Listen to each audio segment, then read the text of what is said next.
नमस्कार दोस्तों। आज मैं आप सबको एक बड़ी ही रोचक, प्रेरणादायी अपने जीवन की सत्य घटना सुनाने जा रहा हूँ। घटना का जो मूल तत्व है वो है गुरु मंत्र। गुरु मंत्र किस प्रकार शिष्य की रक्षा करता है, इस घटना में यही बताया गया है। घटना इस प्रकार है। आज से करीब 15-16 साल पहले की बात है। उस समय मैं किसी जॉब पर नहीं था।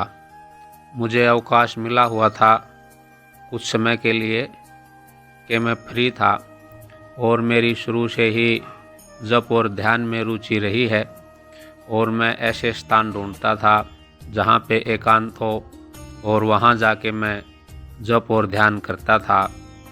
इसी सिलसिले में मेरे शहर से कुछ किलोमीटर की दूरी पर एक बिल्कुल ही शांत और छोटा सा एकांत का रेलवे स्टेशन था, जहाँ पर बहुत कम यात्री आया जाया करते थे, क्योंकि वो छोटा स्टेशन था और उसके आसपास खेत खलियान, हरियाली, पेड़ पौधे, यानी प्रकृति की अद्भुत छटा बिखरी हुई थी।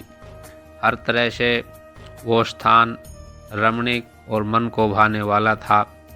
तो मैं खाली समय में ट्रेन में बैठकर उस स्टेशन पर चला जाया करता था और वहाँ पर बैठकर घंटों व्यतीत किया करता था और अपनी साधना भी करता था।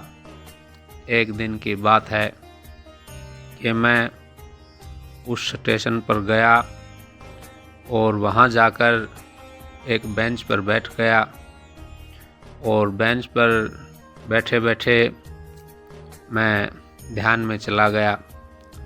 थोड़ी देर बाद मेरी इच्छा हुई कि धूप तेज है, उठकर दूसरे बेंच पर लेट जाता हूँ, जिसके पास एक वृक्ष था और उस बेंच पर छाया थी।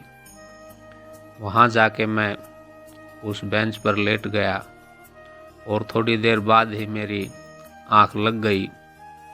आँख लगते ही थोड़ी देर बाद सौपन में ऐसा आभास हुआ कि उस बेंच के पास जो वृक्ष है उस पे से कोई साया उतर के मेरी तरफ आया और मुझे दबाने लगा। मैं सौपन में ही छटपटाने लगा, और मेरी ऐसी आदत रही, चाहे जागृत अवस्था हो या सौपन की अवस्था हो, स्वाभाविक रूप से जब भी कोई विपत्ति आती है तो मेरे से गुरु मंत्र चलने लगता था। तो सौपन में ही गुरु मंत्र शुरू हो गया, और गुरु मंत्र के प्रभाव से इतनी शक्ति, ऊर्जा का संचार हुआ कि वो जो साया मुझे दबा रहा था उसमें सामर्थ्य ना रही मुझे दबाने की, और उसको विवश होके वापस जाना पड़ा और वो अदृश्य हो गया और मुझे बड़ा हल्कापन महसूस हुआ।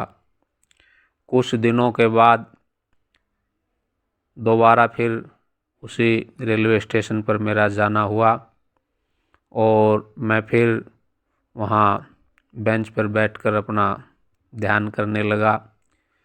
और कुछ समय के बाद फिर वही परिस्थिति बनी, धूप तेज हुई और मैं जाकर उसी छायादार जो बेंच था उस पे जाके लेट गया, और मेरे मन में पूर्व घटना का स्मरण हो आया। मुझे लगा वो मेरे मन की कोई कल्पना रही होगी। मैं निश्चिंत भाव से दोबारा फिर वहाँ पर लेट गया और कुछ ही देर बाद मुझे नींद आ गई। थोड़ी देर बाद देखता हूँ फिर वही साया, ऐसा लगा उस वृक्ष से उतर के आया और मुझे दबाने लगा।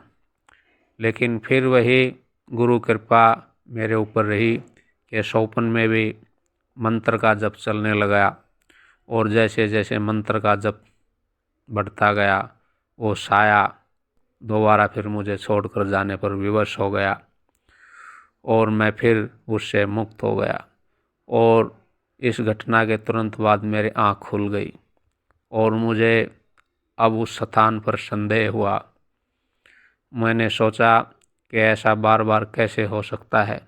पहली बार हो सकता है मेरी कल्पना हो, लेकिन दूसरी बार भी वही घटना हुई।